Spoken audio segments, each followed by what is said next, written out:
Olá pessoal, sejam bem-vindos mais uma vez ao Davar, a sua escola de interpretação e exposição bíblica. E nessa oportunidade estaremos dando continuidade ao nosso método de estudo bíblico analítico. Faremos aqui a parte prática, ou praticando o estudo analítico em Tito, capítulo 1, verso de 5 a 9. Essa é a nossa passagem escolhida para fazer a aula prática desse método. Por isso, nós iremos fazer nesse momento passo a passo, do passo 1 ao passo 9. Como ficaria essa parte prática do método de estudo bíblico analítico? Já vimos o método sintético, agora o analítico. Na próxima aula entraremos no método tópico. Então vamos lá. No passo 1, que nós iremos dar início aqui, seria as leituras preliminares. Como nós falamos, é necessário que a gente, nas leituras preliminares, na primeira leitura, segunda, terceira, quarta, quinta, ou quantas você achar necessário, você já vá trabalhando com as ferramentas do EBI, trabalhando aí com as perguntas-chaves, para que você possa buscar, escavar o melhor que você puder tirar desse texto. Por exemplo, aqui como escolhemos a passagem de Tito capítulo 1, verso de 1 a 5, vamos ler para saber o que é que ela diz primeiro. A missão de Tito em Creta. Verso 5. Por esta causa te deixei em Creta, para que pusesse em boa ordem as coisas que ainda restam, e de cidade em cidade estabelecesses presbíteros, como já te mandei. Aquele que for irrepreensível, marido de uma mulher, que tenha filhos fiéis, que não possam ser acusados de dissolução, nem são desobedientes, porque é necessário que o bispo seja irrepreensível como o mordomo da casa de Deus, não soberbo, nem iracundo, nem dado ao vinho, nem espancador, nem cobiçoso de torpe ganância, mas dado à hospitalidade, amigo do bem, moderado, justo, santo, temperante, retendo firme a fiel palavra que é conforme a doutrina, para que seja poderoso, tanto para demonstrar com ação doutrina, como para convencer os contradizentes. Trabalhando com as perguntas chaves do EBI, ou as suas ferramentas, nós podemos perguntar aqui quem está falando. O apóstolo Paulo, nós temos como resposta. Para quem?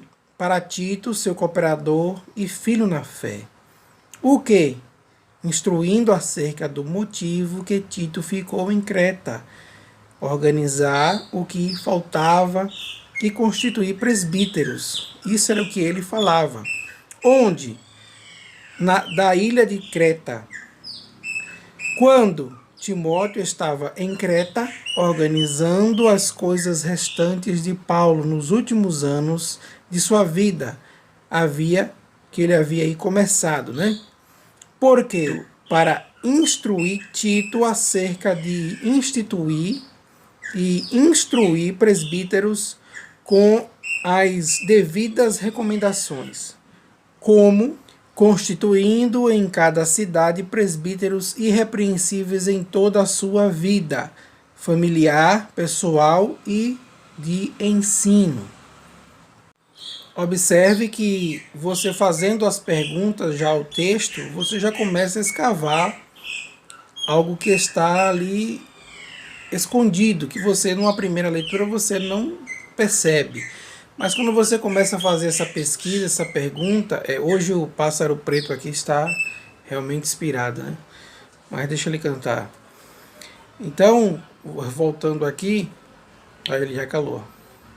Mas voltando aqui, observe que você começa a entender melhor o texto com simples perguntas, com essas ferramentas básicas aí do EBI. Você já começa a compreender melhor o texto. Vamos então para o passo 2. No passo 2, nós iremos observar ou fazer análise da literatura. Que tipo de literatura é a carta de Tito. É esse livro de Tito. Ela certamente é uma carta pastoral, que ela traz o que? Instruções acerca das tarefas. Porque Tito aqui está como um líder, um pastor. Então é dirigida a um líder, um pastor. Por isso nós chamamos de carta pastoral, trazendo instruções aí acerca do que ele deveria fazer.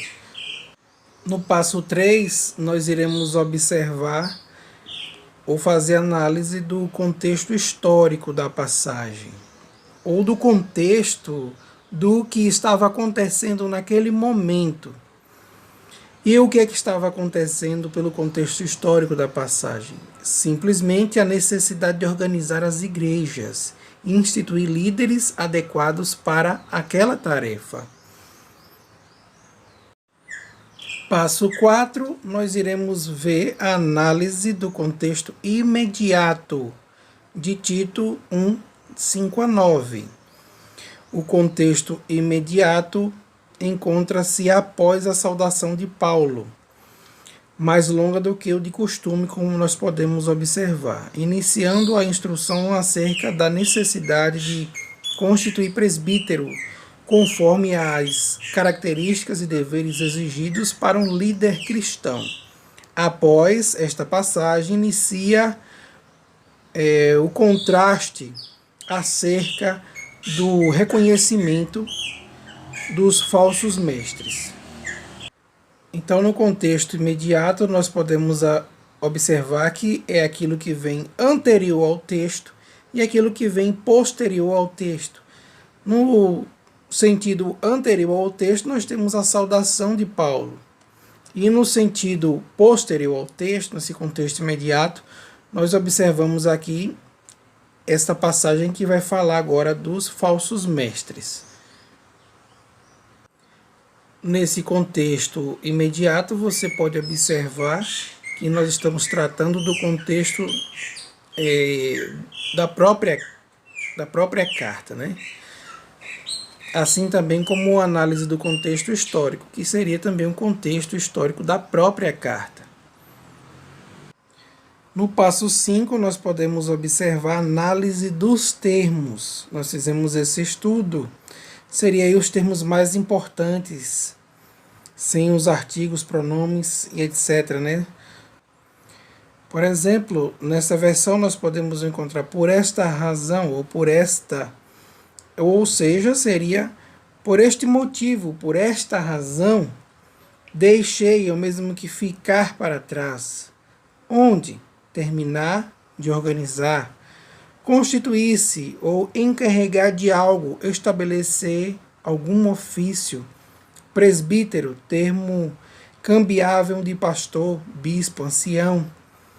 Prescrevi, apontou, deu ordem. Irrepreensível, que não pode ser julgado, irrepreensível. Crentes, alguém que é verdadeiro, fiel, que acredita naquilo que se comprometeu. Dissolução, sem controle. Desperdício, libertino, está ligado aí a desejos sensuais. Dispensável, é necessário, convém. Dispenseiro, administrador encarregado. Arrogante ou orgulhoso, é o mesmo que orgulhoso. Irascível, inclinado à ira, raivoso. Violento, briguento, sempre pronto para golpear. Dado, apegado, que se une de maneira muito forte. Cobiçoso, é o mesmo que desejo ardente de possuir algo. Torpe, nojento, vergonhoso, sujo. Ganância, ansioso pelo lucro ilegítimo. Antes, pelo contrário, inverso disso. Hospitaleiro, generoso para com as visitas aos desconhecidos. Bem honrado, distinto. Sóbrio, refreia os desejos, autocontrole, sensato. Justo, aquele que tem sua vida conforme a verdade de Deus, ou que vive de maneira honesta diante dos outros. Piedoso, vive uma vida de temor a Deus, consagrado santo, domínio, autocontrole, moderado. Observe como esses termos que você vai buscando, pelo menos por um dicionário em português, o seu significado, como vai clareando a sua compreensão em relação ao texto. Apegado, outro termo aqui, manter, resistir, unir-se a alguém ou algo. Palavra, decreto, mandamento, mensagem, preceito de Deus. Falando-se do termo como ele está dentro desse contexto. Fiel, aquilo que aprendeu. Segundo, de acordo, com respeito. Doutrina, aquilo que é ensinado. Poder, capaz, forte, poderoso em influência. Exortar, instrução, solicitação, pedir. Reto, que não se desvia da verdade. Ensino, aquilo que é ensinado. Doutrina, convencer, refutar, corrigir. Contradizem, falar contra, opor-se. Nesse passo 5, veja como é importante você estudar os termos, as palavras, os seus significados. E não deixa de fazer aí um estudo, se você puder ou souber ou tiver como, nos originais, dá uma olhadinha, porque nós fizemos aqui a parte básica. E veja como já clareou a nossa visão com relação ao texto. Depois que você já descobriu o significado dos termos, agora nós podemos fazer a nossa tradução própria, que seria a nossa paráfrase. Ou nós poderíamos dizer que nós iremos reescrever a passagem com as nossas próprias palavras, com a nossa compreensão, que ficaria assim. Este foi o motivo porque você ficou na ilha de Creta, para terminar de organizar as coisas que ainda eram necessárias. Também estabelecesse pastores em cada cidade, como eu lhe dei a ordem. É preciso que o pastor seja livre de qualquer acusação. Tenha uma única esposa, que seus filhos não sejam acusados de libertinagem, nem sejam desobedientes.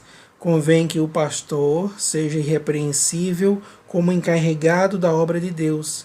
Não seja orgulhoso, não irado, não apegado ao vinho, não briguento, nem tenha o desejo vergonhoso de lucro não legítimo. Ao contrário disso, que seja amável com os desconhecidos, pronto para fazer o bem, sensato, justo, consagrado, que tenha domínio de si, que tenha para si a mensagem fiel, de acordo como foi ensinada, da forma que seja capaz de instruir pelo ensino certo, como para corrigir os que se opõem a ela. Essa seria então a nossa tradução própria, a nossa paráfrase daquilo que nós compreendemos com relação aos termos que nós buscamos o seu significado.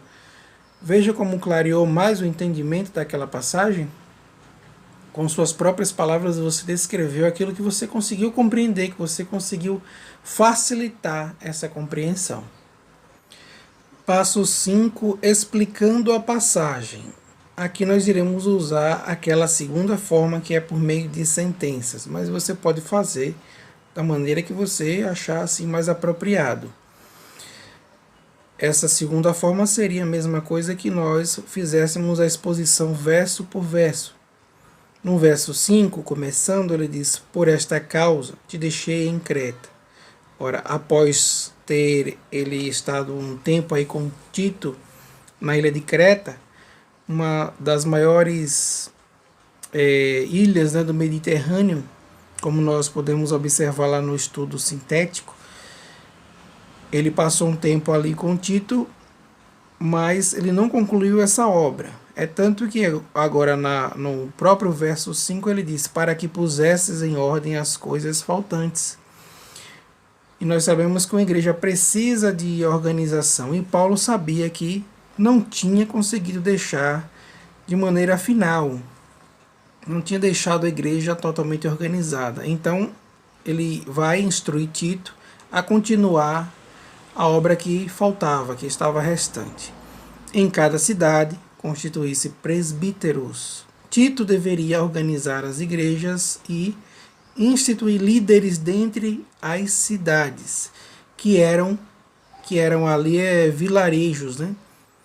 A instituição dos presbíteros era feita diante da comunidade, onde Tito havia de instruir o ordenar, o que demonstra que não deveria haver autoconstituição ou ordenação, que eles não iriam se levantar e dizer: não, agora eu serei o líder dessa igreja. Não, a comunidade, a igreja iria votar nesses irmãos como um líder, conforme te prescrevi. Aqui Paulo já havia dado instruções pessoalmente a Tito.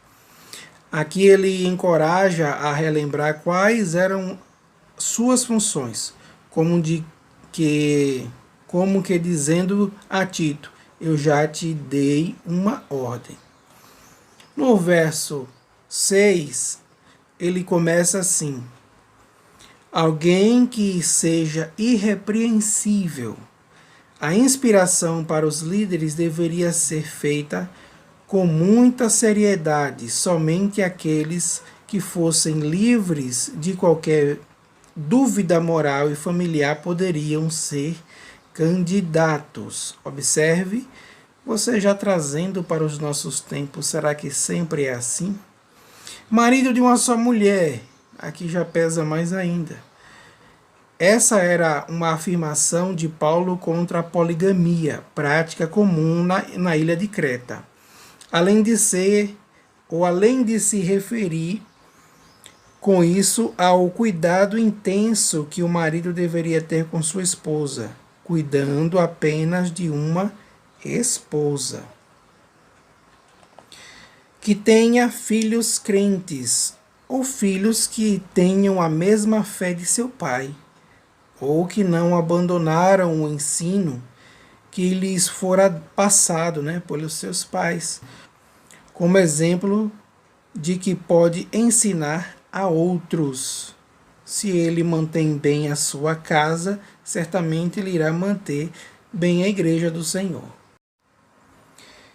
Que tenha filhos crentes que não são acusados de dissolução. Pode até ser crentes, mas tem que dar bom testemunho de viver uma vida sem controle. Isso que ele está falando aqui dessas acusações de dissolução, principalmente na área sexual, sem libertinagem. Nem são insubordinados, filhos que não são desobedientes quanto à liderança de seus pais, que não aceitam ordens, principalmente a insubordinação ao evangelho. Esses filhos não deveriam ser assim. Verso 7. Porque é indispensável que o bispo seja irrepreensível como dispenseiro de Deus, ou que ele seja uma pessoa encarregada da obra de Deus, que tenha a tarefa mais sublime de ensinar o evangelho aos outros. Tem que estar acima de qualquer suspeita. Não que ele seja perfeito, mas que ele seja comprometido com sua vida moral e espiritual com Deus. Não arrogante, isso quer dizer que ele tenha que ser uma pessoa que seja ou que fosse pronta para ouvir e ensinar, que não é orgulhosa, que não tem uma visão elevada sobre si mesma, não irascível, ou que ele seria uma pessoa que não se iria ou ele se irritasse facilmente, que não anda disposta a brigar. Qualquer coisa tem um motivo de briga. Não dado ao vinho, poderia ser dito, não apegado ao vinho de forma que seus pensamentos ficassem comprometidos.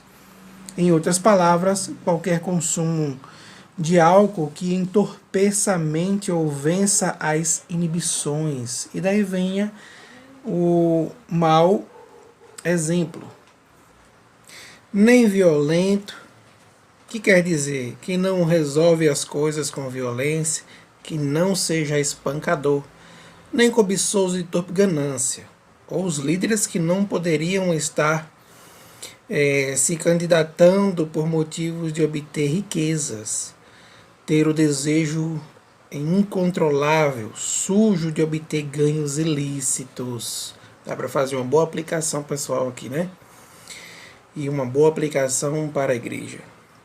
Verso 8. Antes, ou seja, ao contrário de todas essas coisas, Paulo vai falar agora de como os presbíteros deveriam ser. Primeiro ele instrui a Tito quais características inaceitáveis em um pastor. Agora, quais características são necessárias em um pastor. Aí ele começa. Hospitaleiro. O pastor deve amar os que ele não conhece, porque pregar o evangelho muitas vezes será feito a pessoas estranhas a ele. Amigo do bem.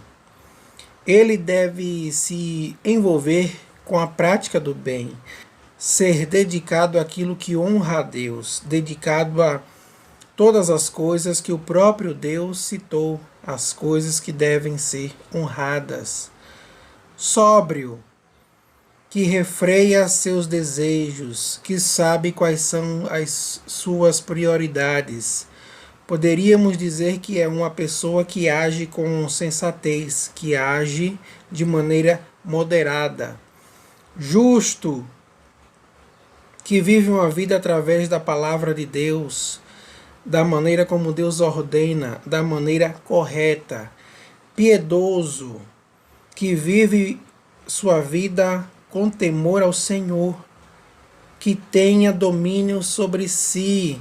Isso quer dizer uma pessoa que sabe se controlar, que produz o fruto do Espírito Santo. Verso 9. Apegado à palavra fiel, que não se aparta dos ensinos bíblicos, a ideia de estar tão unido, que seja aí inseparável, continuar dentro do ensino que aprendeu, que é segundo a doutrina. Todo ensino que Tito deveria passar aos pastores e estes passarem adiante conforme fosse instruídos. Uma doutrina transmitida pelo próprio Cristo ao apóstolo Paulo, de modo que tenha poder tanto para exortar pelo reto ensino. Aqui ele está falando sobre o ensino, quando aprendido de maneira correta, ele dará ao pastor autoridade para ensinar, quanto para incentivar, para dar força, porque ele não se desvia do que Deus quer, como para convencer os que o contradizem. Os pastores deveriam estar tão firmes com a palavra que seus argumentos e respostas fossem capazes de confrontar e refutar os erros e heresias que poderiam surgir. Observe que você fazendo esse passo 6, que é a explicação da passagem, usando a segunda forma como nós citamos aqui de sentenças, observe que fica bem mais fácil você compreender. E cada vez mais, passo a passo, você vai compreendendo ainda mais a passagem, entendendo muito mais a passagem. Então, se você compreende com facilidade, você vai passar com facilidade essa palavra. Não é verdade? Então, vamos aí para o passo 7. Passo 7, o esboço da passagem de Tito de 1 capítulo 1, verso de 5 a 9. Como tema, para ter uma igreja saudável, é indispensável ter um presbítero qualificado. Essa é a ideia principal aí que nós podemos observar como o tema geral, né? Na primeira grande sessão, nós temos aqui: o pastor deve ser irrepreensível em sua família. Ainda pode ser subdividido, letra A, letra B, quanto ao seu casamento, quanto aos seus filhos. Na segunda grande sessão, o pastor, como um encarregado de Deus, deve ser irrepreensível em sua conduta. Pode ser ainda subdividido em subtópicos quanto a como não deve viver e quanto a como deve viver. Você pode colocar os versículos aí referentes. Terceira grande sessão, o pastor deve ser irrepreensível quanto ao seu ensino. Ainda subdividindo isso, nós encontramos quanto ao seu comprometimento a ensinar a sã doutrina, quanto ao seu comprometimento em defender a fé. Assim fica o nosso esboço. Mas você pode encontrar outra maneira, ter mais subdivisões, dependendo do seu estudo. No passo 8, nós veremos a ideia exegética. E nós fazemos aquelas duas perguntinhas e no final encontramos a ideia exegética. O que o autor diz? Ele diz nessa passagem de Tito 1, 5 a 9, que Tito deveria organizar e ordenar presbíteros. O que é dito sobre isso? Sobre isso que ele disse? O presbítero precisa ser irrepreensível na família, na conduta, no conhecimento e no ensino da palavra. Portanto, chegamos à frase final: para ter uma igreja saudável, é indispensável ter um presbítero qualificado, que é o mesmo assunto do nosso tema. Isso aqui seria a ideia exegética da passagem. No passo 9, nós veremos aqui aplicando a passagem. Já que nós fizemos todos os outros passos e entendemos, agora temos que fazer a aplicação dessa passagem, que seria mais ou menos assim. Aprendemos aqui que existe um padrão bíblico para a liderança ordenada. A ordenação não é algo que todos podem alcançar ou receber. Olhando para os nossos dias, será esse o padrão que temos encontrado em nossas lideranças? Em que elas mais acertam ou falham? Então essa seria uma breve aplicação, mas você pode fazer várias outras. Esse, lembrando, como eu coloquei aqui na observação, esse é um método simples, mas não deixe de pesquisar as palavras no original para enriquecer muito mais o seu estudo. Além de ser um método simples, essa aqui foi uma parte prática bem simples, que você pode também ampliar, porque esse método não é engessado, você vai aprendendo mais e mais. Então ficamos por aqui com a parte prática do método de estudo bíblico analítico. Você já pode revisar novamente todo ele, aplicar ele realmente numa passagem escolhida, fazer estudo em outras passagens, ok? Na próxima aula iremos para o método tópico, depois entraremos no segundo módulo. Então que Deus abençoe, continue dando graça, força para continuar os estudos, indique para algum irmão em Cristo que ama aprender da palavra de Deus. Se inscreva no canal, deixe seu like e qualquer dúvida pode falar conosco. Deus continue abençoando. Até a próxima.